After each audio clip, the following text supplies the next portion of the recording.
안녕하세요, 여러분. 오늘 저희의 깊은 탐구 시간에 오신 것을 환영합니다. 지금 이 방송을 듣고 계신 여러분도 저희 둘이 나누는 이 대화의 제3의 멤버라고 생각하시고요. 아주 편안하게 이 흥미로운 탐구의 여정에 동참해 주시면 좋겠습니다. 네, 반갑습니다, 여러분. 오늘 우리가 같이 아주 딥다이브 해볼 그 자료가 있죠. 네, 맞습니다. 그 2026년 2월 부산에서 진행된 아주 흥미로운 사회 철학적 강연록인데요. 번호로는 13991강 자료입니다. 우리가 이걸 오늘 쫙 해부해 볼 거잖아요. 네, 그렇죠. 사실 이 자료가 던지는 메시지가 상당히 날카롭고 또 어찌 보면 되게 도발적이거든요. 맞아요. 오늘 우리의 핵심 미션부터 좀 명확히 설정을 하고 가야 알 것 같은데요.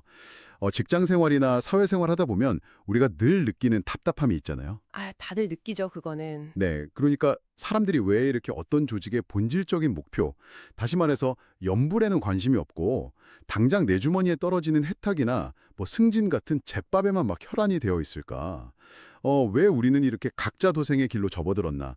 그 진짜 이유를 파헤쳐 보는데 오늘의 미션입니다. 아주 중요한 미션이네요. 그리고 여러분, 본격적인 시작에 앞서서 한 가지 확신이 해둘 게 있는데요. 오늘 이 자료 안에는 특정 직업군이라던가 계층에 대한 되게 직설적인 비판이 포함되어 있어요. 네, 정치적이나 뭐 종교적인 언급들도 좀 섞여 있죠. 그렇죠. 그래서 저희는 이 강연자의 주장이 무조건 옳다거나 혹은 틀리다 이렇게 판정을 내리려는 게 절대 아닙니다. 철저하게 중립적인 입장에서 이 자료는 현재 사회의 혼란을 이렇게 진단하고 있습니다 하고 그 논리를 여러분께 전달해 드리는 거니까요. 오해 없이 들어주시면 좋겠습니다. 맞습니다. 우리는 그저 이 자료의 구조적인 시각을 같이 한번 탐구해 보는 거죠. 자, 그럼 이제 그 각자 도생의 기원, 그러니까 잿밥의 기원부터 한번 거슬러 올라가 보죠. 이 자료를 보면 대한민국 초기에는 국민들이 이렇게까지 잿밥에 관심이 많지 않았다고 주장하더라고요. 네, 그 경제가 폭발적으로 성장하던 시기를 짚어보는데요. 당시 사람들은 내 개인의 어떤 이익보다는 그 거대한 뜻이나 뭐 지도자들의 이념을 굳게 믿고 움직였다는 겁니다. 그러니까 기업이나 종교, 뭐 국가가 그렇게 엄청난 덩치로 성장할 수 있었던 게 그게 단순히 리더 개인의 어떤 천재적인 영향 때문만은 아니라는 거죠. 혼자 잘나서 큰 게 아니다. 그렇죠. 수많은 그 평범한 백성들, 국민들이 자기 삶을 막 갈아 넣으면서 그 리더가 제시하는 방향을 믿고 엄청난 에너지를 밀어주었기 때문에 그 성장이 가능했다는 게 이 자료의 아주 핵심적인 전제입니다. 그러니까 성장의 진짜 원동력은 팔로워들의 맹목적인 믿음과 희생이었다는 거네요. 맞습니다. 그런데 이제 조직이 성장하고 거기에 막대한 부가 쌓이잖아요? 그럼 당연히 그 에너지를 밀어준 사람들에게 그 성과의 과실이 돌아가야 정상이거든요. 그건 너무 당연한 이치죠. 그런데 그 시점에서 리더들이 길을 잃어버렸다는 겁니다. 성과의 과실이 백성들에게 가지 않고 그 지도자들이 자기 식구들, 그러니까 자기들만의 배를 불리기 시작한 거죠. 그 과실을 위해서 독점해 버렸군요. 네. 그러면서도 입으로는 계속 나를 따르라, 뭐 조직을 위해 헌신하라, 이렇게 과거의 이념만 앵무새처럼 반복했던 겁니다. 대중들이 그걸 보면서 무슨 생각을 했겠습니까? 이거 들으니까 확 와닿는 비유가 하나 생각나는데요. 그러니까 이건 마치 동네 사람들이 막 다 같이 피땀 흘려서 거대한 마을 농장을 일궈놨단 말이에요. 네, 농장을 만들었죠. 그런데 수확철이 딱 되니까 촌장님이 이거 내가 지시해서 만든 거니까 다 내 거야 하면서 그 수확한 토마토를 전부 자기 집 창고로 가져가 버린 격이네요. 아, 정확한 비유입니다. 토마토를 다 뺏긴 거죠. 그러면 당연히 동네 사람들 입장에서는 어처구니가 없잖아요. 다음 해부터는 누가 마을 농장에 가서 땀을 흘리겠어요. 아유, 그냥 내 집 마당에 개인 텃밭이나 가꿔서 내 입에 들어갈 토마토나 챙겨야겠다 이렇게 되잖아요. 바로 그겁니다. 대중들이 바보가 아니거든요. 이 자료에서도 대중들이 각성했다고 표현합니다. 아, 너희들도 결국 네 돈 벌려고 네 식구 챙기려고 기업하고 종교하는 거였어? 그럼 나도 이제 내 것은 내가 챙겨야겠다.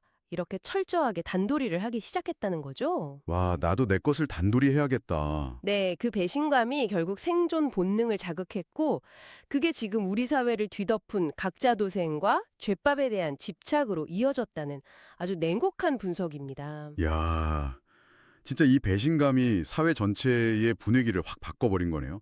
그런데 여기서 되게 자연스럽게 드는 의문이 하나 있는데요. 네, 어떤 의문이시죠? 아니, 지도자들이 그렇게 탐욕에 눈이 멀어서 길을 잃었을 때 우리 사회에 막 똑똑한 사람들, 배운 사람들, 그러니까 지식인들은 도대체 뭘 하고 있었던 건가요? 뭐 옆에서 브레이크를 걸거나 올바른 방향을 제시해야 하는 거 아닌가요? 바로 그 질문이 이 강연 자료가 던지는 가장 날카로운 지점입니다. 사실 이 자료는요, 현재 시스템이 붕괴된 주범으로 돈을 독점한 경제인보다도 바로 그 지식인들을 훨씬 더 강도 높게 비판하고 있거든요. 지식인들이요? 보통 지식인이라고 하면 그냥 뭐 공부 많이 한 개인 전문가 이렇게 생각하잖아요. 왜 그 사람들이 주범이 되는 거죠? 이 자료에서 보는 지식인의 개념은 완전히 다릅니다. 한 명의 지식인이 탄생하기 위해서는 그냥 그 사람 혼자 밤새워 공부해서 되는 게 아니라는 거예요. 그럼요. 그 사람이 그 자리에 오르기까지 사회와 인류 전체가 엄청난 에너지를 쏟아붓고 뒷바라지를 해줬다는 겁니다. 그러니까 지식인은 사회의 희생을 먹고 자란 존재라는 거죠. 아, 사회 전체에 뒷바라지가 있었다. 약간 내가 똑똑해서 내 능력으로 명문대 가고 고위직에 올랐다 이게 아니라는 거네요. 네, 그 오만함이 바로 비극의 출발점이라는 건데요. 강연에서 제시하는 이상적인 사회 시스템을 보면요. 역할이 딱 나뉘어 있습니다. 어떻게 나뉘어 있나요? 먼저 경제 지도자는 거대한 부를 창출하고 운용하는 역할을 합니다. 그리고 지식인은 일종의 중간 관리자나 기획자가 되어야 한다는 거예요. 중간 관리자요. 네. 경제인이 벌어들인 그 막대한 자본과 에너지가 어떻게 하면 백성들에게 혜택으로 돌아갈 수 있을지 그 방향을 기획하고 경제인이 빛나도록 뒷바라지해주는 역할 말이죠. 그러니까 비유하자면 경제인은 돈을 막 찍어내고 굴리는 거대한 엔진 같은 거고 지식인은 그 엔진의 힘이 올바른 목적지로 가도록 방향을 잡아주는 운전대 역할을 해야 한다는 거네요. 정확합니다. 아주 훌륭한 시스템이죠, 원래는. 그런데 그 운전대를 잡은 지식인들이 막상 어떻게 했느냐? 설마 그 운전대를 꺾었나요? 꺾은 정도가 아니죠. 자신을 뒷바라지해준 사회와 백성을 돌보는 대신에 자기도 경제인처럼 직접 권력을 쥐고 대장이 되려고 나선 겁니다. 자기가 직접 부하 권력을 탐했다. 챙기면서 자기들만의 카르텔 조직원으로 전락해버렸다는 겁니다. 와, 루이비통 가방까지 진짜 디테일하네요. 운전하라고 그 자리에 앉혀놨더니 사회가 가야 할 목적지는 깡그리 무시하고 그 차를 훔쳐다가 차기 집 차고에 박아버린 거네요. 네, 종교, 정치, 공무원 할 것 없이 모든 분야의 지식인들이 다 그렇게 변질되었다고 진단합니다. 그러니 사회가 어떻게 되겠습니까? 방향을 완전히 잃어버렸겠네요. 그 오프닝에서 저희가 언급했던 그 자살률 1위 이야기 있잖아요. 그게 왜 나오는지 이제 퍼즐이 좀 맞춰지는 것 같아요. 맞습니다. 자료에 아주 무서운 구절이 나옵니다. 지식인들이 본연의 역할을 잃고 방향키를 뽑아버리니까 경제를 쥐고 있는 사람들도 인재를 얻지 못해 헤매고 결국 돈 많은 사람도 위치고 똑똑한 사람도 위치고 무식한 사람도 미쳐서 돌아가는 세상이 되었다. 다 같이 미쳐가는 세상. 네, 그래서 지난 10여 년간 대한민국이 세계 자살률 1위를 기록하는 이 참담한 현실이 바로 그 시스템 붕괴에서 비롯되었다는 아주 강력한 주장입니다. 야, 진짜 숨이 턱 막히네요. 브레인이 망가지니까 온몸의 신경이 다 끊어져서 사회 전체가 고통받고 있다는 거잖아요. 그러면요, 전문가님, 지식인이 제 역할을 버리면서 그 올바른 방향을 잃어버렸다고 하셨는데 애초에 그 지식인들이 경제인들을 이끌어서 도달했어야 하는 그 원래 방향은 대체 어떤 모습이었던 건가요? 그걸 이해하려면 이 자료에서 아주 중요하게 다루는 세 가지 진화 단계를 봐야 합니다. 장사꾼, 그리고 기업인, 그리고 궁극의 단계인 사업가의 차이점이죠. 오, 장사꾼, 기업인, 사업가. 이게 다 비슷한 말 아닌가요? 어떻게 다르죠? 완전히 다릅니다. 일단 가장 밑바닥에는 돈을 벌려는 목적 하나로 움직이는 장사치가 있습니다. 장사치형. 철저히 내 주머니 채우는 단계네요. 네. 그러다 부가 좀 쌓이면 이념을 가지고 덩치를 키우는 기업인으로 진화합니다. 하지만 강연자는 여기서 멈추면 안 된다고 해요. 막대한 인프라를 갖춘 기업인들은 궁극적으로 사람을 널리 이롭게 하는 진정한 사업가로 진화해야 한다는 거죠. 사람을 이롭게 하는 사업가. 네, 그런데 뼈아픈 지적은 현재 한국에는 이 진정한 의미의 사업가가 단 한 명도 없다는 겁니다. 잠깐만요. 이 대목에서 지금 듣고 계신 여러분도 약간 의아해하실 것 같은데요. 우리나라에 글로벌 대기업 총수들도 많고 막 혁신적인 스타트업 대표들도 널려 있는데 그 사람들이 다 사업가가 아니라고요? 그럼 이 강연에서 말하는 진짜 사업의 영역이라는 건 도대체 뭡니까? 자료에서는 진짜 사업의 영역을 딱 세 가지로 못 박습니다. 교육, 복지, 그리고 문화입니다. 네, 교육, 복지, 문화요. 제가 청취자 입장에서 약간 반론을 제기해 볼게요. 보통 우리가 교육 사업이라고 하면 그 대치동 입시 학원이나 막 인터넷 강의 팔아서 수백억 버는 일타 강사들 생각하잖아요. 솔직히 이건 이익을 내려고 치열하게 경쟁하는 시장인데 이게 어떻게 사람을 널리 이롭게 하는 진짜 사업이 된다는 거죠? 충분히 그렇게 반문하실 수 있죠.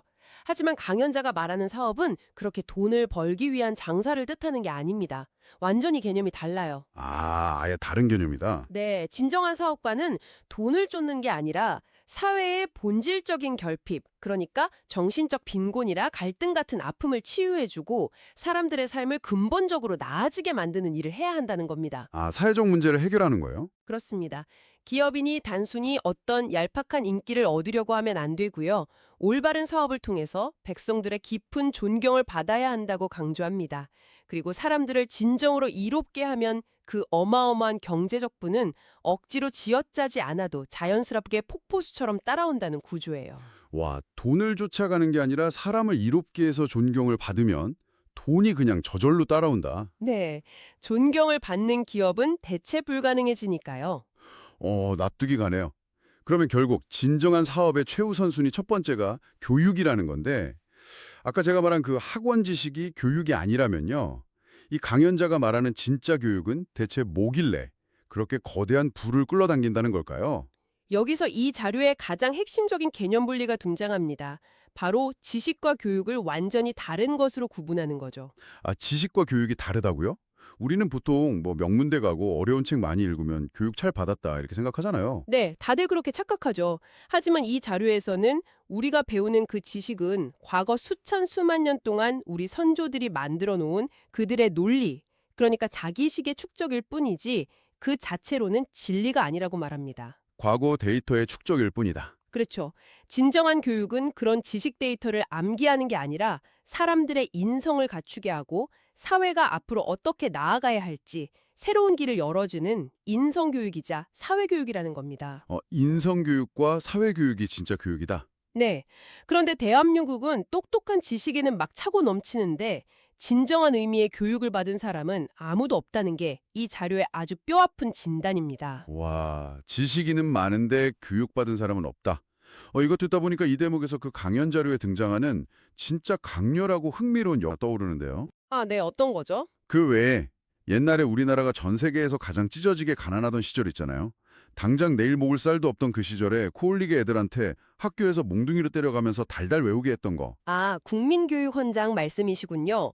우리는 민족중흥의 역사적 사명을 띠고 이 땅에 태어났다. 네네, 맞아요.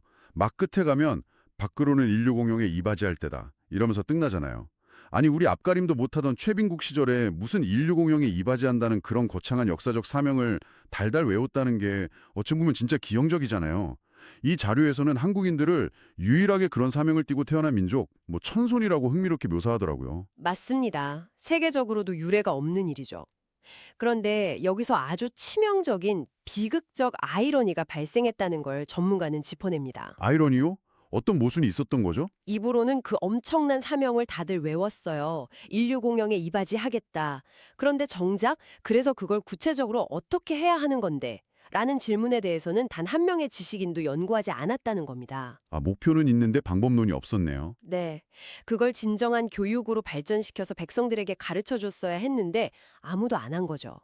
그러니까 엄청난 사명감을 가진 백지식은 잔뜩 흡수했는데 이걸 어디다 어떻게 써야 할지 모르니 온 국민이 길을 잃어버린 겁니다. 와, 방향상실. 결국 그 거대한 에너지가 갈 곳을 잃고 각자의 내부로 꺾여 들어가면서 아, 나도 모르겠다. 그냥 나 혼자 잘 먹고 잘 살자. 이렇게 된 거죠. 지금 우리가 겪고 있는 모든 어려움과 혼란의 뼈대, 핵심이 바로 여기에 있다는 겁니다. 야, 진짜 소름 돋네요. 말하자면 지식이라는 건 과거의 데이터가 꽉꽉 들어찬 최고급 외장 하드 같은 거고요. 교육이라는 건 그 데이터를 미래를 위해 어떻게 써먹을지 결정하는 일종의 운영체제, OS 같은 거네요. 오, 아주 탁월한 비유입니다. 외장 하드와 OS. 네, 지금 이 방송 듣고 계신 여러분은 어떠신가요?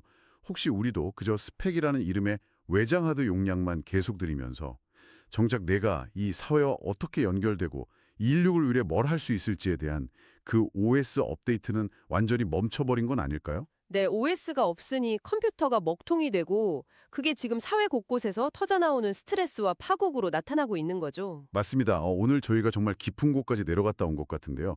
처음에는 단순히 왜 우리는 제밥만 쫓게 되었나 하는 질문에서 출발했죠. 네, 사회적 배경을 짚었죠. 그런데 알고 보니 그 이면에는 초기 성장의 과실을 독식한 리더들, 그리고 사회를 올바른 길로 이끌어야 할 중간 관리자 역할을 내팽개치고 자기 직계 가족만 챙긴 지식인들의 직무유기가 있었습니다. 그리고 장사꾼과 진정한 사업가의 차이도 명확히 짚어봤고요. 네, 돈만 쫓는 게 아니라 사회의 결핍을 치유하는 진정한 사업가, 그리고 마지막으로 방대한 데이터일 뿐인 지식과 그걸 활용해 길을 여는 진짜 교육의 본질적인 다름까지 아주 숨가쁘게 짚어봤습니다. 네, 오늘 탐구한 내용들이 여러분이 사회 현상을 바라보는 데 있어 아주 새로운 프레임이 되었기를 바랍니다. 자, 이제 오늘 이 탐구를 마무리하면서 여러분이 일상으로 돌아가서 깊이 고민해 보실 만한 아주 도발적인 화두를 하나 던져드리고 싶습니다. 어떤 화두죠? 아까 자료에서 우리가 의미도 모른 채 인류 공용에 이바지한다는 목표를 그냥 입으로만 외웠다고 했잖아요. 그렇다면 오늘 당장 여러분의 삶에 이걸 한번 적용해 봅시다. 네, 여러분이 매일 출근해서 하는 그 일, 혹은 책상에 앉아서 하는 공부에서 월급이나 성적이라는 잿밥을 싹 걷어내고 나면 그 안에 남는 진짜 연불, 그러니까 본질적인 미션은 과연 무엇인가요? 아주 묵직한 질문이네요. 만약 아직 그 빈칸을 채우지 못하셨다면 남을 탓하거나 세상을 욕하기 전에 오늘부터 여러분만의 진짜 사업을 한번 기획해보는 건 어떨까요? 나를 둘러싼 이 세상을 아주 조금이라도 어떻게 이롭게 할 것인가 하고 말이죠. 네, 스스로의 OS를 업데이트하는 첫걸음이 될 수 있겠네요. 네, 그렇습니다. 오늘의 깊은 탐구는 여기까지입니다. 여러분의 그 멈춰있던 OS 시스템이 다시 멋지게 구동되기를 바라면서요. 저희는 다음번에도 뇌를 확 깨워주는 흥미로운 자료 분석으로 다시 돌아오겠습니다. 여러분 함께 해주셔서 감사합니다. 네, 감사합니다, 여러분. 안녕히 계세요.